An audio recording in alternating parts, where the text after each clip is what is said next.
jemaat yang dikasihi Tuhan. Kita bersyukur pagi hari ini kita dapat berkumpul tempat ini untuk memuji, memuliakan Allah kita. Karena Allah kita lah yang memberikan kesehatan, kekuatan bagi kita. Mari kita bersyukur atas kasih karunia yang Dia berikan bagi kita. Saat ini kita akan menyiapkan hati kita. Mari kita datang ke hadirat Tuhan. Mari kita siapkan hati kita untuk menyembah Dia. Terima kasih Tuhan untuk kasih-Mu Bapa. Terima kasih Yesus untuk kemurahan-Mu bagi kami Bapa. Kami percaya Yesus, kuasa-Mu ada di tempat ini Yesus. Kami percaya Engkau hadir di tengah-tengah kami, melawan setiap pribadi lepas pribadi Tuhan.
Bersyukur atas kasih-Mu Tuhan.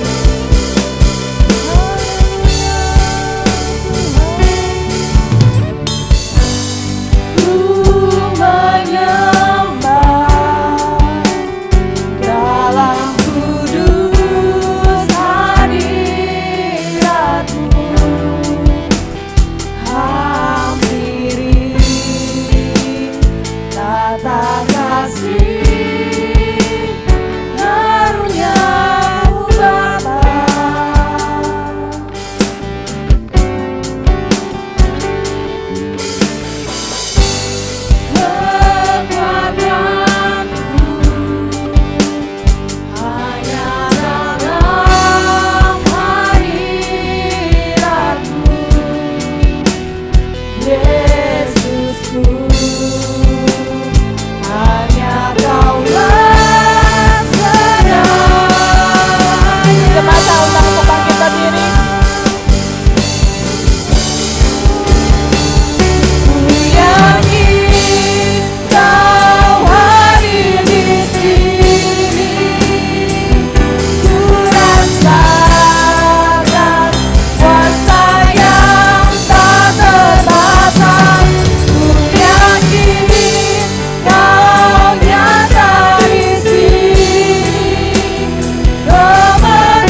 Engkau di tempat ini Bapa. Engkau melawat setiap pribadi kami yang hadir pada pagi hari ini Bapa. Kami rasakan kuasa-Mu, kami rasakan kebaikan-Mu, kasih-Mu bagi setiap kami Tuhan. Kemenangan terjadi di sini, kami yakin Kau di sini. Haleluya. Haleluya, haleluya.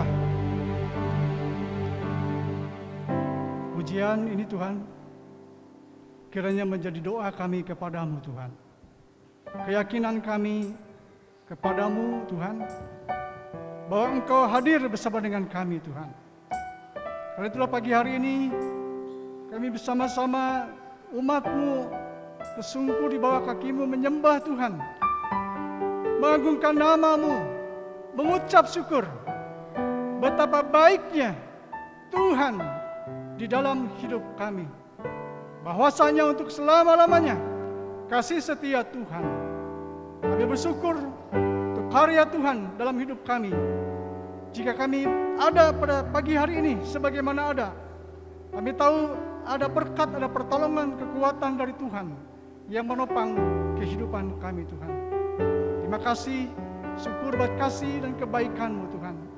Terima kasih untuk pagi hari ini. Ya Bapa, kami percaya Engkau Allah yang berkuasa, Engkau Allah yang berdaulat atas seluruh keberadaan kami, atas dunia ini ya Tuhan. So, firman-Mu berkata, dalam dunia Engkau mengalami penganiayaan dan penderitaan, tetapi kuatkanlah hatimu, karena aku telah mengalahkan dunia. Dan kami percaya nama Yesus adalah nama yang ajaib ya Tuhan. Demikian juga pagi hari ini kami bersyukur Allah yang hidup, Allah yang setia, yang tidak pernah meninggalkan perbuatan tangan-Mu bagi kami, umat-Mu yang setia dan tekun di dalam Tuhan. Terima kasih Bapa, kami percaya Tuhan sudah sediakan berkat-berkat-Mu yang terbaik Tuhan, bagi segenap umat-Mu yang datang pagi hari ini, yang datang dengan berbagai macam pergumulan-pergumulan yang ada. Tetapi di dalam Yesus Tuhan, kami menemukan jawaban. Di dalam Yesus ada kekuatan baru. Di dalam Yesus ada pemulihan ya Tuhan. Terima kasih Bapa, kami bersyukur Tuhan, bahwa sesungguhnya pertolongan kita datangnya dari Tuhan. Dialah yang telah menjadikan langit, bumi serta segala isinya. Allah yang setia, kesetiaan Tuhan tidak pernah berubah di dalam hidup kita. Kiranya kasih dari Allah Bapa, anugerah dari Tuhan Yesus Kristus kiranya menyertai dan memberkati saudara-saudara sekalian pada pagi hari ini. Yang percaya bersama-sama, amin. Mari kita kibarkan panji kemenangan Tuhan.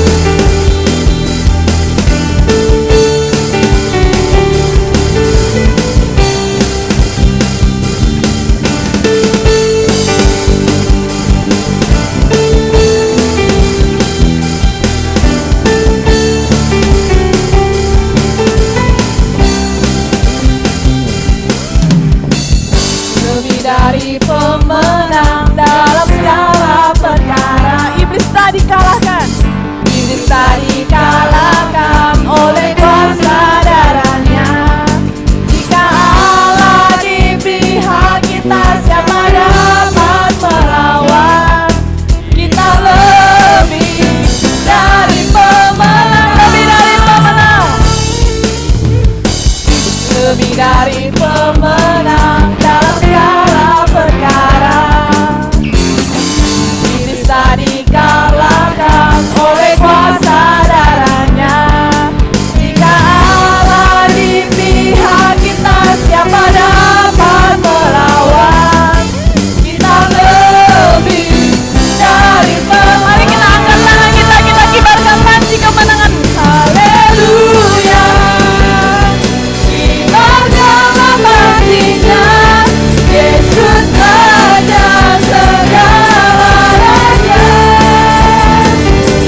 satu pujian ini kepada Tuhan.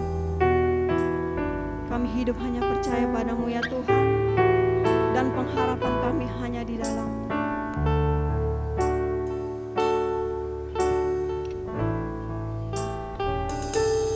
Ku hidup karena percaya Kau yang berjanji setia. Pengharapanku selalu ada di dalam-Mu. Ku tidak akan menyerah meski dalam kesesatan. Seluruh hidupku dalam genggaman-Mu.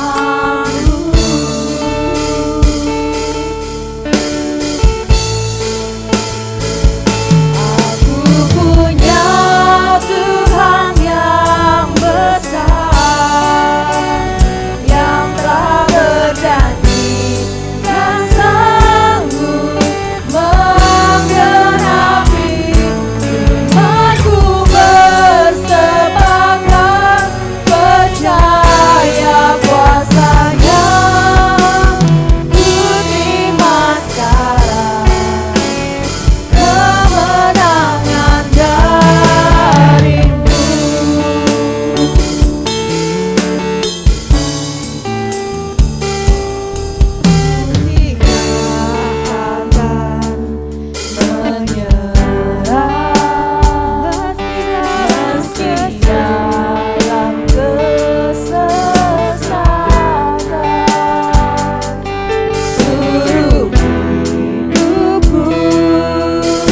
Dalam genggaman-Mu.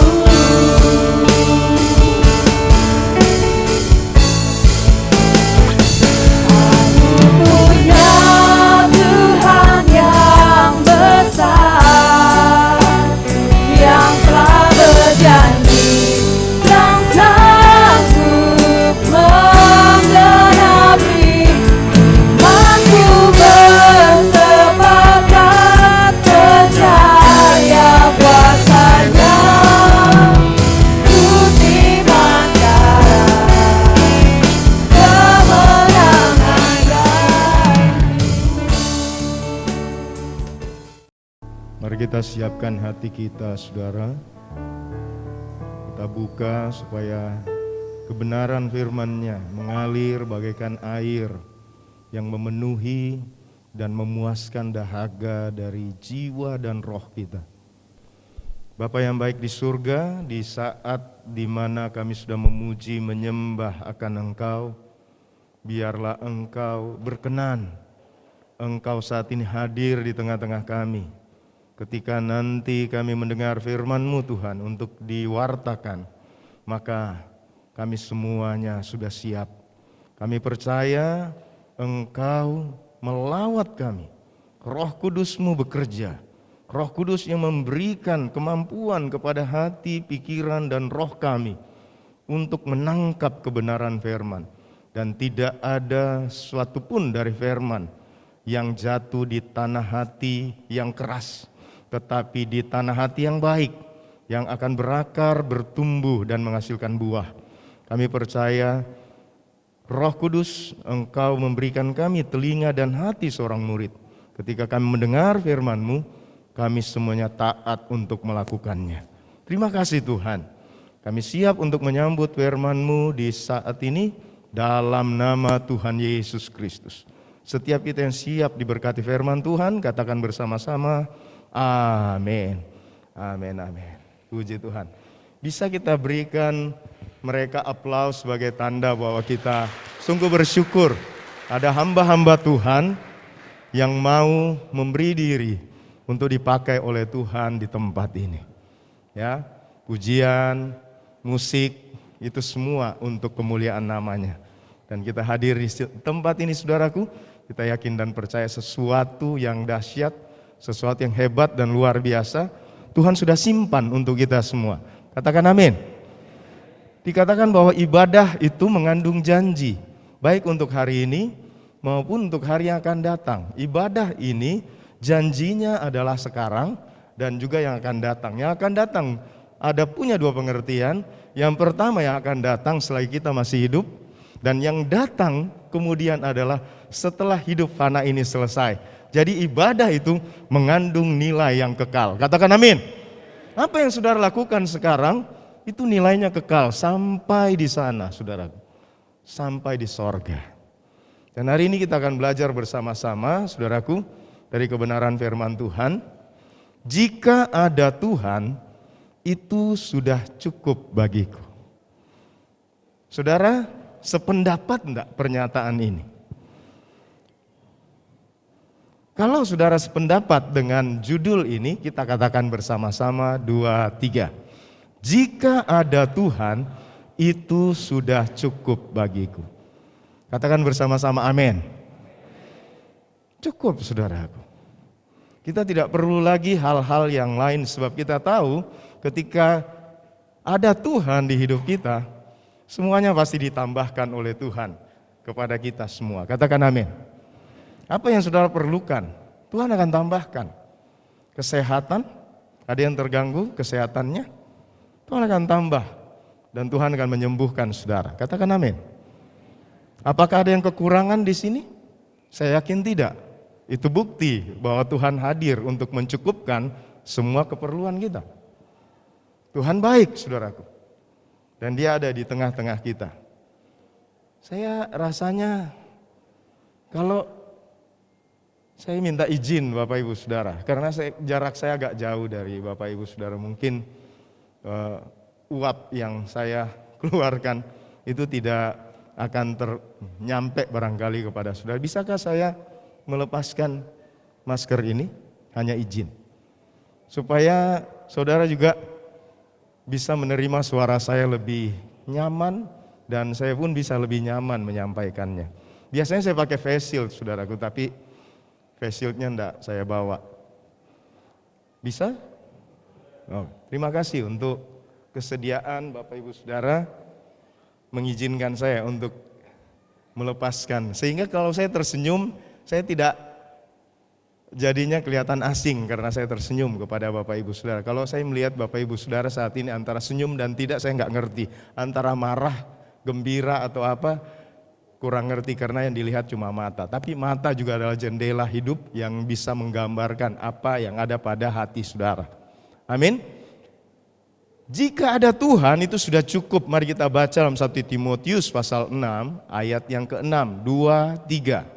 Memang ibadah itu kalau disertai rasa cukup memberi keuntungan besar. Saudara, ibadah yang disertai rasa cukup mendatangkan keuntungan yang besar. Saudara, ibadah yang disertai rasa cukup di sini bisa kita lihat saudaraku, ya. Ya, ibadah yang disertai rasa cukup adalah ketika Tuhan Yesus hadir dalam hidup kita. Tuhan Yesus hadir, saudara. If God is there, that's enough. Jika Yesus hadir, itu sudah cukup. That's enough. Katakan amin. Ketika Yesus hadir di sini, di tengah-tengah kita, itu sudah cukup. Ibadah seperti itu, saudara. Tidak perlu ditambahin lagi untuk jungkir balik di sini, saudara. Ya, karena kita percaya Tuhan hadirnya bukan pada saat jungkir balik, tetapi di tengah-tengah hati kita. Amin.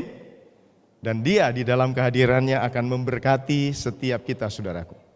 Nah, saudara, orang yang merasa cukup adalah orang yang sungguh-sungguh memahami bahwa kekosongan yang ada di dalam dirinya itu sudah terpenuhi. Nah, saya mau katakan seperti yang Francis Blaise Pascal. Dia seorang tokoh gereja masa lalu, saudaraku. Dia katakan begini, di hati manusia ada lubang kosong yang hanya bisa diisi oleh Tuhan sendiri. Ada, saudaraku, ada ruang yang gak bisa diisi oleh yang lain. Hanya Tuhan. Dan kalau Tuhan sudah isi, kita bisa katakan kepada segala sesuatu itu sudah cukup bagiku. Katakan amin.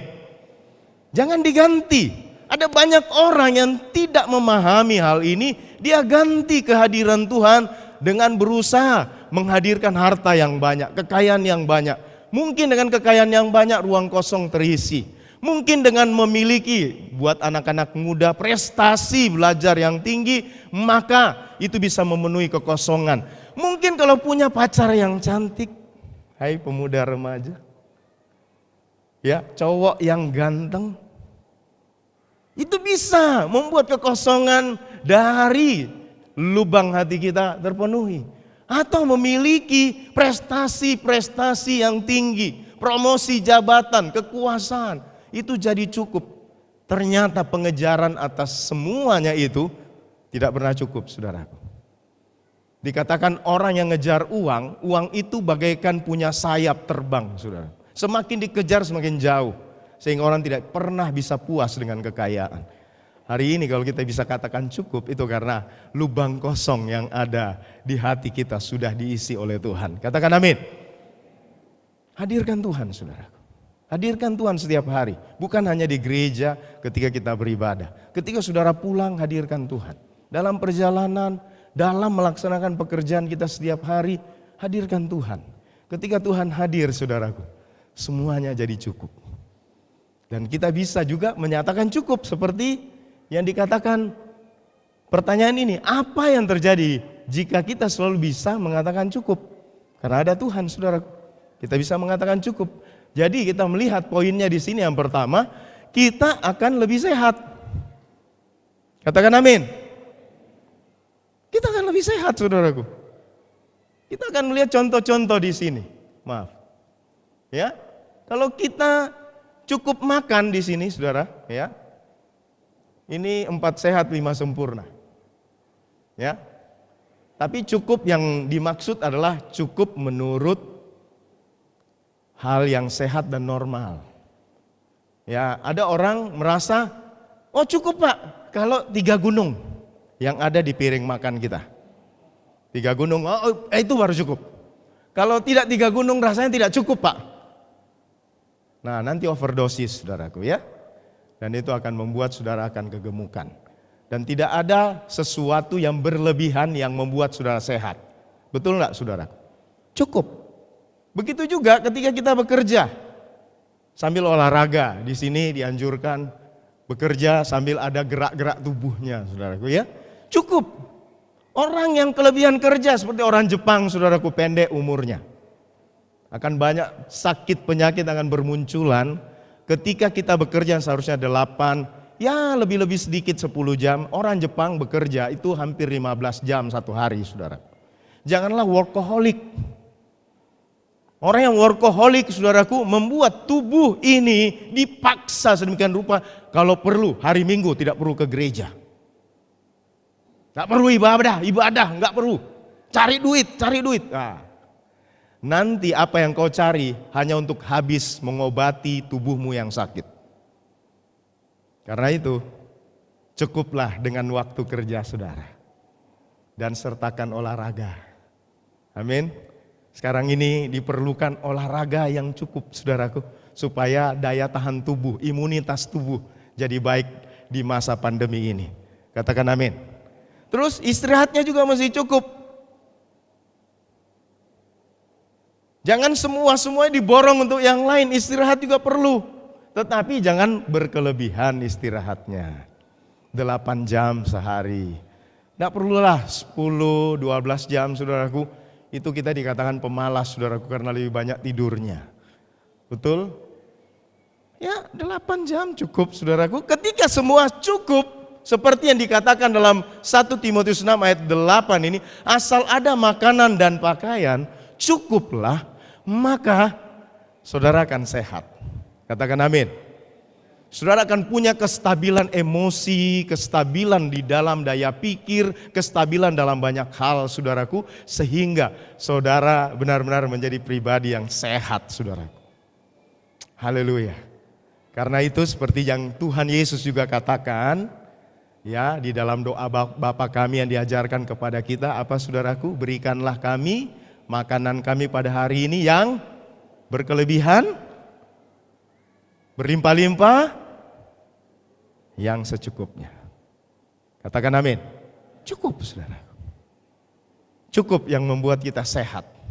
Dan seterusnya kita lihat, saudaraku. Yang kedua, saudara, akan kita dapati jika kita mau hidup sederhana seperti Yesus. Yesus hidupnya tidak berkelebihan, betul nggak, saudara? Benar-benar sederhana. Dia datang ke dunia semua serba sederhana.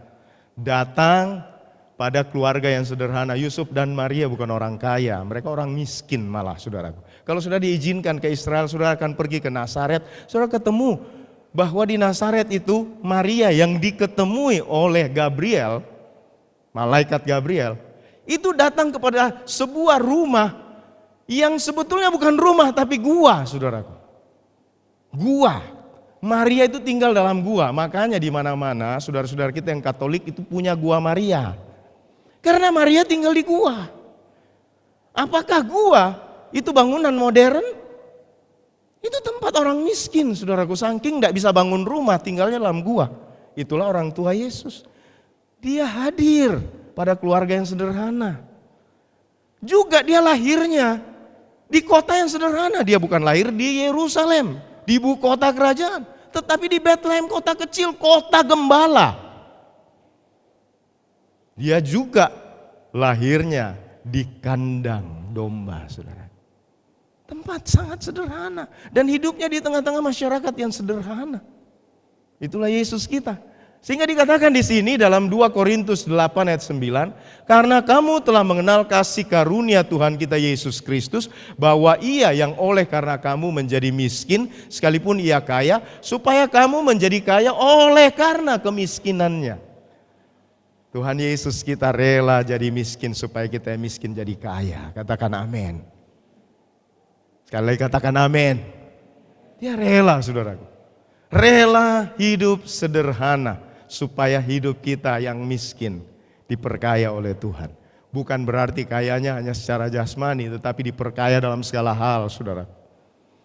Dalam pengetahuan, dalam hikmat, di dalam pengertian akan Allah, semuanya ditambahkan kepada kita. Kita diperkaya oleh karunia-karunia, kita diperkaya oleh kuasa yang datang daripadanya, kita diperkaya dalam banyak hal, saudara. Dan saudara, saya akan berikan satu contoh kepada kita semua mengenai keadaan dari hidup yang sederhana. Ini ada seorang pemuda lulusan perguruan tinggi, universitas ya, S1. Dia melamar kerja di sebuah perusahaan besar dan pada waktu itu pemilik perusahaan atau ownernya yang langsung interview, yang langsung wawancarai dia. Kemudian si pemilik perusahaan ini nanya kepada dia, ya, seandainya kamu diterima di perusahaan ini, fasilitas apa yang kamu minta? Wah, si pemuda ini berpikir keras, ya kira-kira apa yang saya minta ya? Dan ternyata semua yang sederhana dia minta, saudara. Dan apakah yang dia minta ini benar-benar sederhana? Kita lihat satu persatu permintaannya, sederhana. Yang pertama yang diminta yang sederhana, dia digaji yang sederhana, $10.000 Amerika per bulan. Saya mau tanya kepada saudara, ini nilainya berapa? Kurs kita saat ini 14.600-an. Kira-kira berapa yang diminta mahasiswa sederhana ini? 146 juta. Apakah itu gaji yang sederhana? Nah, itu yang pertama diminta, gajinya $10.000 per bulan. Kemudian dia minta lagi fasilitas berikutnya, itu diinapkan di kondominium yang dikatakan sederhana. Nah, ini di Jakarta, saudaraku, harganya sekitar 4 sampai 5 miliar. Dia minta diinapkan di kondominium yang harganya 4 sampai 6 miliar. Kelihatan sederhana enggak, saudaraku? Terus apalagi yang diminta? Dia minta fasilitas berikutnya itu kendaraan transportnya dia, yaitu yang sederhana katanya. Sebuah New Camry keluaran terbaru. Sederhana ya Pak Lukas ya? Ya, sederhana ya Pak ya? Baru lulus loh, S1. Itu pun lulusnya dari perguruan tinggi dalam negeri. Dimintanya gini. Terus dia minta apa lagi? Ini waktu dia cuti tahunan. Ya, dia minta cuti tahunnya ke tempat yang katanya juga sederhana, yaitu tur ke Eropa, ini di Paris ini saudaraku, dan ke Amerika. 2 minggu cutinya di luar negeri saudaraku. Sederhana aja katanya. Nah, menurut Pak Andreas, minta maaf ini, kalau ada calon pegawai sebenarnya yang baru lulus dari universitas ya S1, dia mintanya kayak gini, diapain Pak Andreas? Hah? Langsung ditolak saudara. Ini namanya karyawan makan daging, bos makan tulang.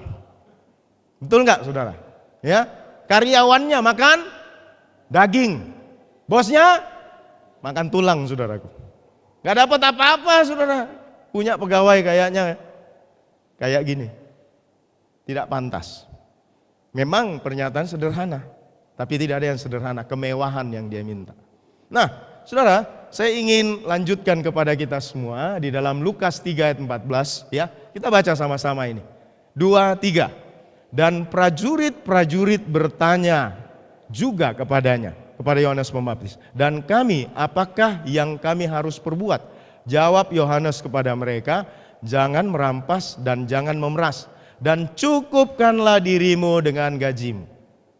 Nah, saya mau nyatakan bagi kita semua bahwa menjadi prajurit Romawi masa itu adalah sebuah pekerjaan yang sangat-sangat punya nilai yang tinggi saudaraku. Di samping gajinya tinggi karena dari kerajaan, yang kedua adalah uang tambahannya juga tinggi.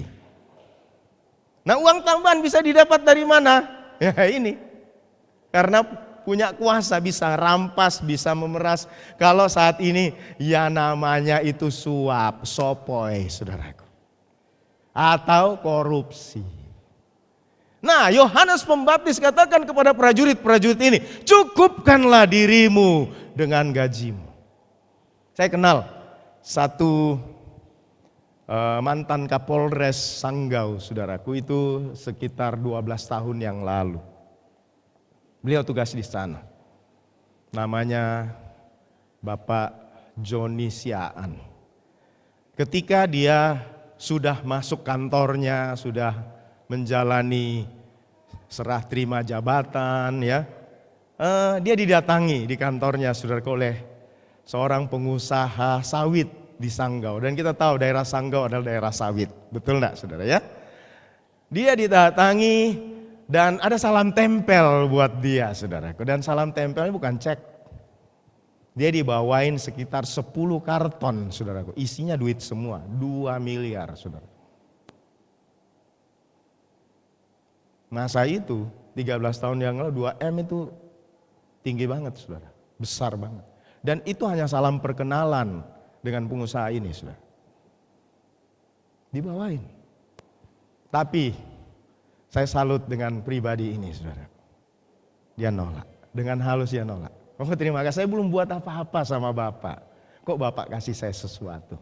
Bawa pulangnya Pak ya. Dia tolak saudara. 2M ditolak padahal diberi cuma-cuma. Dia tidak bisa disuap saudaraku.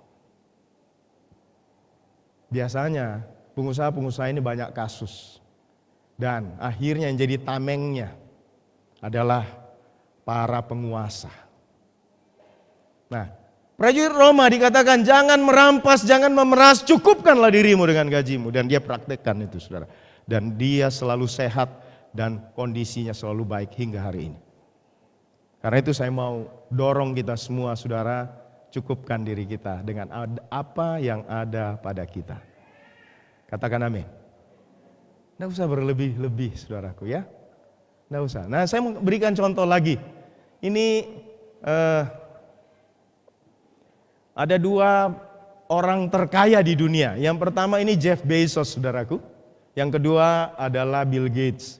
Dan saya salut dengan kepribadian mereka yang sederhana. Memang sih buat Jeff Bezos ini jam tangan dia, saudara. Ini jam tangan dari Bill Gates. Ya, Jeff Bezos punya jam tangan yang harganya itu sekitar 188 juta, 13.000 dolar.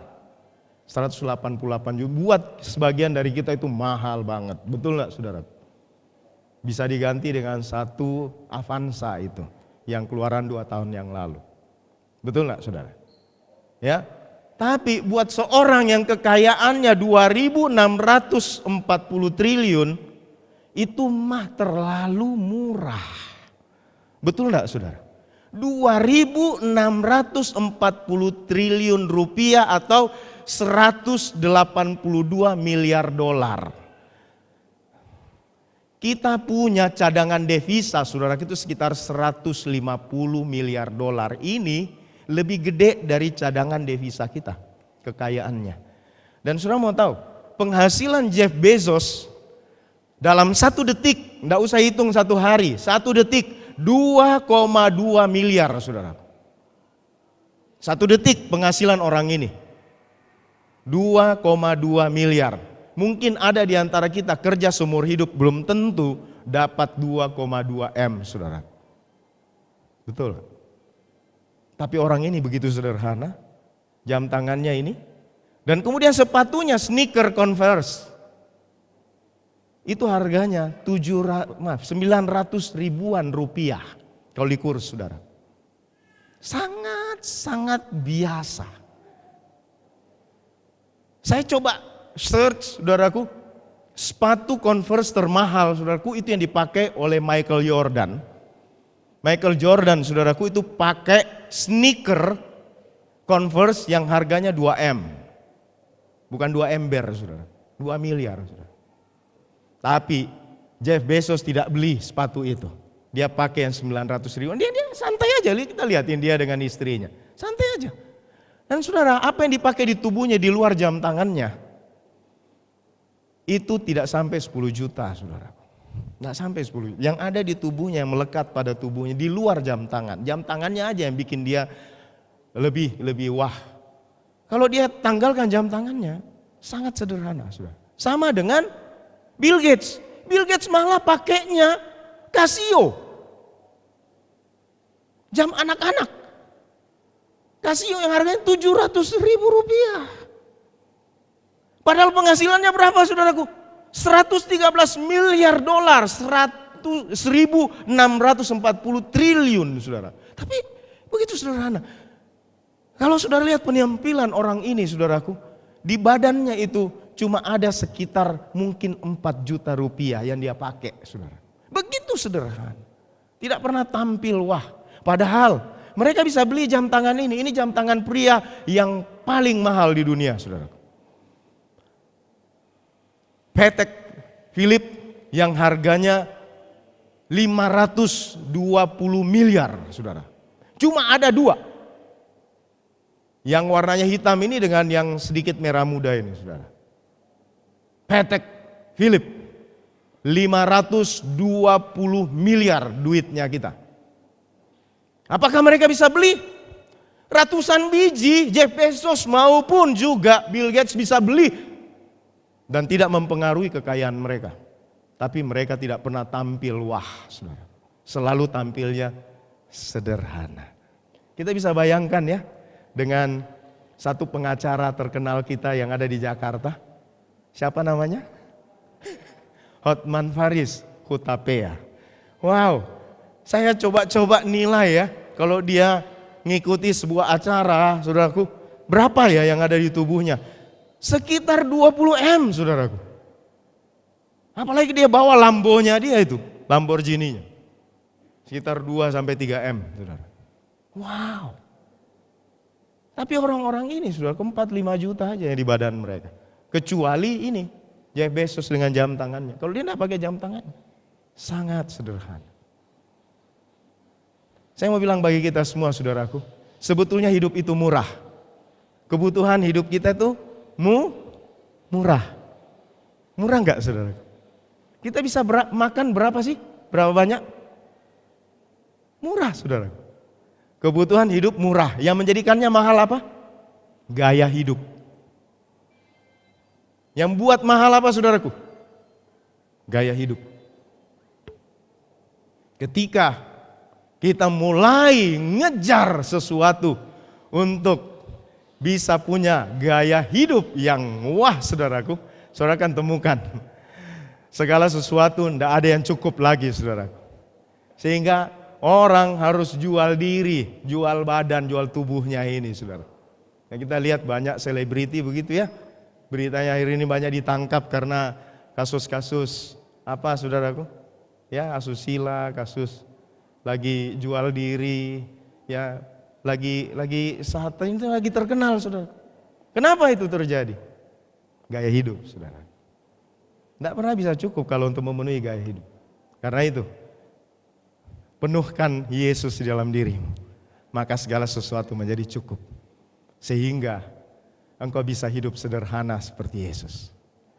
Yang terakhir,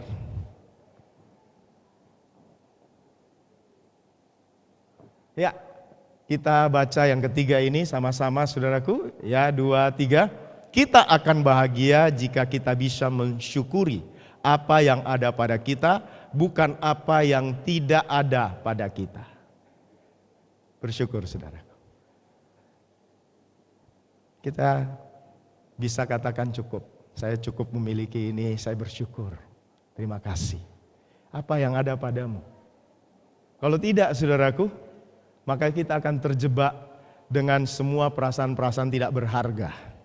Aduh, masa saya pakainya cuma sepatu yang harganya sekian, kok dia gajinya tidak seberapa, sepatunya bisa 2-3 kali lipat dari saya. Baju saya ya tidak ada ganti-ganti. Nah, yang saya pakai ini saudaraku semuanya itu sudah lebih daripada 4 tahun. Ya, nggak ada yang baru di sini yang saya pakai. Bahkan dasinya lebih daripada 5 tahun, saudara ya. Udah ketinggalan zaman semua. Ya, jam tangan saya yang saya pakai, saudaraku, udah ada 16 tahun. Dan saya tidak pernah terganggu dengan penampilan saya. Karena saya tidak hidup dari gaya hidup. Saya tidak menentukan kebahagiaan saya dengan apa yang saya miliki. Karena saya tahu sumbernya ada pada Tuhan. Katakan amin. Kalau Tuhan ada, itu sudah cukup dan saya bahagia. Bukan dengan apa yang saya pakai, saudara. Apa yang saya miliki. Dan saya berharap saudaraku bisa selalu mengucap syukur untuk keadaan yang saudara alami hari-hari ini. Seperti yang dikatakan di dalam 1 Tesalonika 5 ayat 18. Kita baca sama-sama sekali lagi, 2, 3. Mengucap syukurlah dalam segala hal, sebab itulah yang dikehendaki Allah di dalam Kristus Yesus bagi kamu. Mengucap syukur saudara. Saya mau katakan buat kita semua, bukan bahagia yang membuat kita mengucap syukur, tetapi mengucap syukurlah yang membuat kita bahagia. Katakan amin. Ya, AC saja bisa amin ya dengan apa yang dia nyatakan, bahwa dia selalu bersyukur walaupun mungkin usianya sudah mulai perlu diganti barangkali satu saat ya. Tapi dia mengucap syukur ada di situ, dia mengamini. Dan mengucap syukur itu sungguh indah saudaraku. Saya katakan lagi sekali lagi bagi kita semua, bukan bahagia dulu yang membuat kita mengucap syukur, tetapi mengucap syukurlah yang membuat kita bahagia. Ayo mengucap syukur saudaraku. Bisakah saudara katakan di tengah-tengah saudara pakai masker saat ini, saya mengucap syukur dengan apa yang ada padaku. Dan saya mengucap syukur karena saya memiliki Yesus lebih daripada segala sesuatu yang ada di bumi ini. Mengucap syukur saudara. Karena itu yang dikehendaki Tuhan. Nah, saya berikan satu contoh terakhir saudaraku. Ada satu tukang pahat batu. Ya, tukang pahat batu saudaraku. Tiap hari kerjaannya pergi ke Bukit Batu, pahat batu itu, gali, bongkar saudaraku, untuk mendapatkan setumpuk batu untuk dijual saudaraku. Tiap hari pekerjaannya begitu, sampai satu saat dia duduk termenung dan mulai meratapi nasibnya. Aduh, saya ini tidak pernah berubah nasibnya, cuma sebagai seorang tukang pahat batu, penghasilan tidak seberapa, apa bisa Yang seperti ini bikin saya kaya. Aduh, gimana digaruk-garuk kepalanya, saudaraku. Ya. Dan pada saat dia lagi merenung seperti itu, saudaraku, dia melihat dari kejauhan ada serombongan orang yang besar sekali jumlahnya. Rupanya orang-orang ini lagi menandu, ya, seorang raja. Ini rajanya lagi ditandu, saudaraku. Ini orang-orang yang menjadi para pekerjanya dia, prajurit-prajuritnya dia, saudaraku, menandu dia. Wah, dia lihat kemeriahan itu dari jauh, dia bilang, waduh, luar biasa raja ini ya. Raja ini dieluk-elukkan oleh rakyat, ya, banyak pengikutnya, banyak pegawainya, pengawalnya, sampai-sampai dia tidak perlu jalan, ditandu. Ya, cuma cukup duduk di situ. Wah, betapa nyamannya kalau seandainya saya jadi raja. Tiba-tiba ada suara menggelegar dari langit. Buah! Permohonanmu dikabulkan. Dia yang seorang pemahat batu tiba-tiba duduk di situ. Dia yang jadi raja, saudara. Wah, dia bangga sekali. Dia sekarang jadi raja. Wah, banyak pegawai dia, banyak karyawan dia, banyak sekali pengawal-pengawal, dan dia ditandu, saudaraku. Waduh, dia begitu terhormat, begitu tinggi posisinya, dieluk-elukkan oleh rakyat pada saat itu. Tetapi ada sesuatu yang mengganggu dia. Dia kepanasan, saudaraku, dengan pakaian kebesarannya. Ada sinar matahari di siang bolong, saudaraku, yang membuat dia begitu panas gerah. Tapi dia tidak bisa, saudaraku, buka bajunya. Dia aduh, panas banget. Kemudian dia melihat ke atas. Dia bilang, ini matahari ini sungguh luar biasa ini cahayanya. Bisa membuat seorang raja gelisah, bisa membuat seorang raja kepanasan. Seandainya saya jadi matahari bagaimana ya?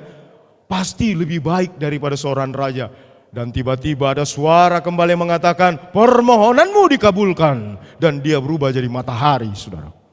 Dia bersinar menyinari seluruh muka bumi dengan sinar panasnya yang luar biasa.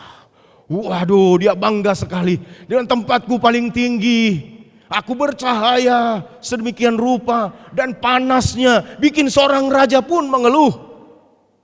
Wah, dia bangga sekali. Tapi sampai satu titik, saudaraku, dia merasa keheranan karena ada sesuatu yang menghalangi cahayanya yang terang itu, yang panas itu. Itu apa, saudaraku? Sekelompok awan mulai terbentuk. Awan hitam mulai terbentuk, dan akhirnya awan itu menjadi awan yang sangat gelap menutupi, saudaraku, bumi pada saat itu. Wah, dia bilang, cahaya saya yang sangat terang dan panas ini tidak mampu tembus ke awan ini. Berarti awan ini lebih hebat dari saya. Bisakah saya menjadi awan? Wah, tiba-tiba suara itu terdengar lagi.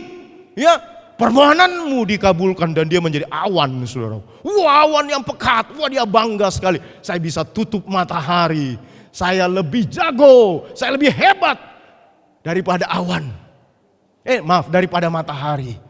Wah, dia bangga. Tapi kemudian dia merasa tubuhnya mulai nyusut. Loh, kenapa ada penyusutan pada tubuhku ini? Rupanya tubuhnya berubah jadi hujan, saudaraku. Hujan pun datang. Dan apa yang terjadi pada awan ini, saudaraku? Ya, mulai tubuhnya menyusut. Dia bilang, wah, kemana saya, kemana? Oh, jadi air, saudaraku. Wah, ini terjadi hujan yang lebat, saudaraku. Dan hujan yang lebat ini mendatangkan banjir besar. Dia bilang, tentu awan kalah dengan banjir. Buktinya awan hilang dan banjir terjadi. Dan banjir ini berubah jadi banjir bandang, saudara. Semua yang dilaluinya itu diterabas habis, pohon-pohon tumbang, tiang listrik tumbang, rumah-rumah roboh. Wah, dia bilang, saya mau jadi saya mau jadi air yang besar. Dan kemudian dia berubah, saudara. Dia berubah jadi banjir yang besar. Waduh, dia jadi hebat sekali, merasa segala sesuatunya hancur oleh karena dia. Dia lebih berkuasa dari awan. Sampai satu saat, saudaraku, dia dapati ada sebongkah batu besar, bukit besar, saudaraku, yang sudah dilalui, ya, Batu karang besar dilalui sama air, saudaraku, tidak bergerak. Terus menerus dilalui, dilanda sama air. Dia pakai kekuatannya yang besar itu. Tetapi bukit batu itu akan tertawa kepada dia dan berkata, kau bisa apa sama saya? Wah, dia bilang bukit batu lebih daripada air. Bagaimana kalau saya jadi bukit batu? Dan berubahlah dia menjadi bukit batu, saudaraku. Wah, dia merasa dia yang paling jago. Di alam raya ini tidak ada lagi yang lebih daripada dia. Sampai satu saat, dia merasa ada sesuatu yang mengganggu dia. Di bawah, di kaki bukit itu, ada orang-orang yang menggali dia, saudaraku. Yang menggali dia, yang memahat tubuhnya. Jadi tubuhnya mulai terpotong-potong, terpahat dan tergali. Dia mulai berkurang. Dia bilang, siapakah mereka ini? Rupanya penggali batu, saudaraku. Dia bilang, penggali batu lebih jago dari batu. Akhirnya dia kembali jadi tukang pahat batu. Saudara-saudara, saya mau berikan moral daripada cerita ini bagi kita semua. Kalau kita tidak pernah mengucap syukur, saudaraku, dengan apa yang ada pada kita akan mengeluh panjang pendek setiap hari. Dan tidak ada orang yang mengeluh yang diberkati hidupnya oleh Tuhan. Karena orang yang mengeluh, pasti yang dikeluhkannya adalah ketidakcukupan. Mengeluh istri tidak cukup cantik, mengeluh anak tidak cukup pandai, mengeluh bisnis tidak cukup menghasilkan, mengeluh panjang pendek, saudara. Dan akhirnya kita tidak bahagia. Pada saat si tukang pahat batu ini sudah menjalani semua, sudah jadi raja matahari, jadi awan, jadi banjir besar, jadi batu karang, dia akhirnya sadar, iya, posisi saya sekarang ini patut untuk saya syukuri. Apapun juga posisi saudara saat ini. Kalau memang waktunya belum berubah, syukuri saja, saudara. Katakan amin. Syukuri apa yang ada. Karena nanti ketika engkau rajin bersyukur kepada Tuhan, yang tidak ada padamu Tuhan akan berikan kepadamu. Katakan amin. Yang tidak kau miliki hari ini, Tuhan akan percayakan dan engkau akan memilikinya. Berikan kemuliaan bagi Allah kita. Haleluya. Cukupkan diri kita dengan segala sesuatu, saudaraku, yang kita miliki, maka hati kita akan selalu puas, akan selalu bangga bahwa Tuhan begitu mengistimewakan diri kita masing-masing. Apapun profesi, pekerjaan yang saudara hari-hari ini jalani, mari kita merasa cukup dengan semuanya. Karena ada Tuhan yang sudah menutup semua lubang yang ada di hati kita. Dan itulah yang membuat kita selalu bisa mengucap syukur. Amin. Tundukkan kepala saudara.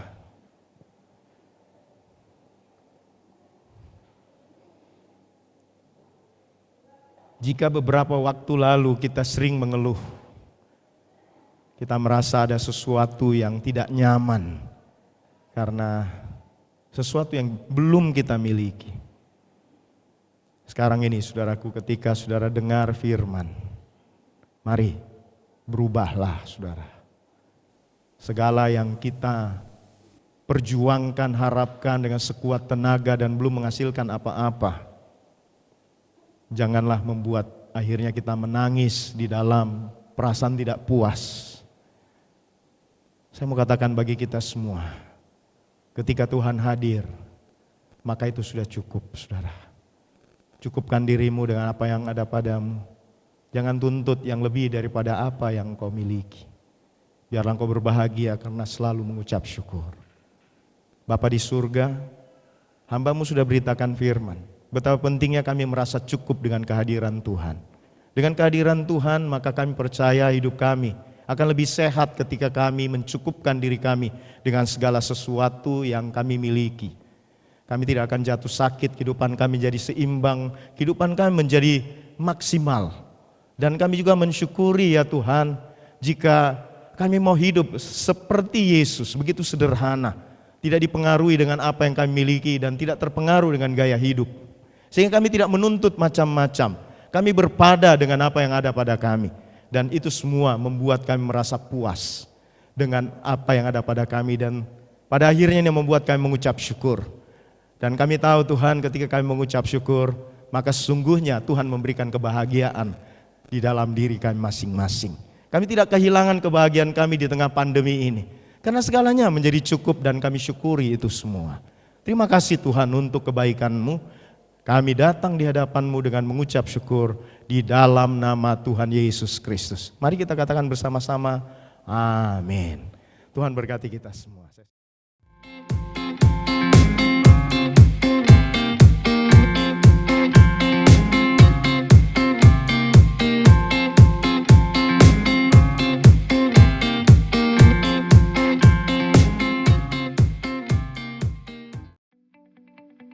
Shalom Jemaat Gereja Isa Al-Masih Pontianak yang dikasihi Tuhan.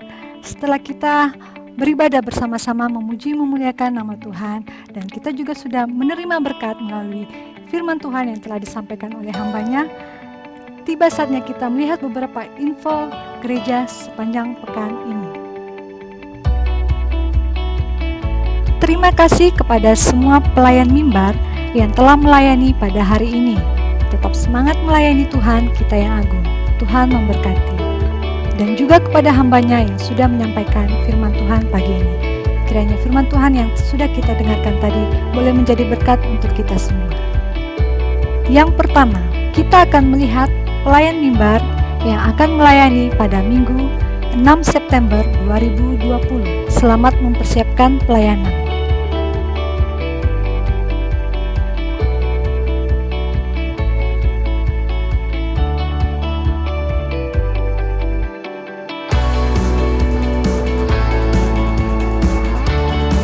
Firman Tuhan akan dilayani oleh Pendeta Lukas Wayu.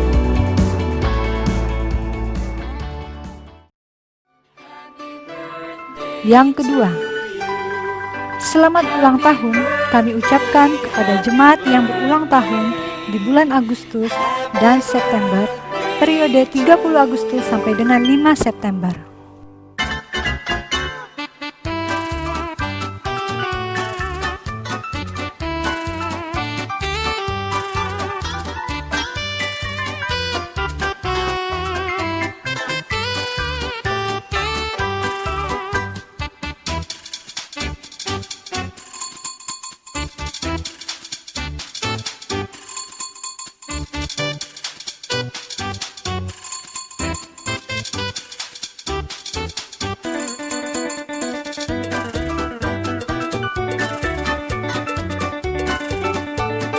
Umur panjang ada di tangan kanannya, di tangan kirinya kekayaan dan kehormatan.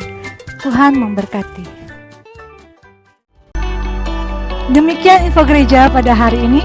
Tetap jaga kesehatan, tetap semangat dan selalu bersukacita di dalam Tuhan. Sampai bertemu dalam ibadah minggu depan. Tuhan memberkati kita semua.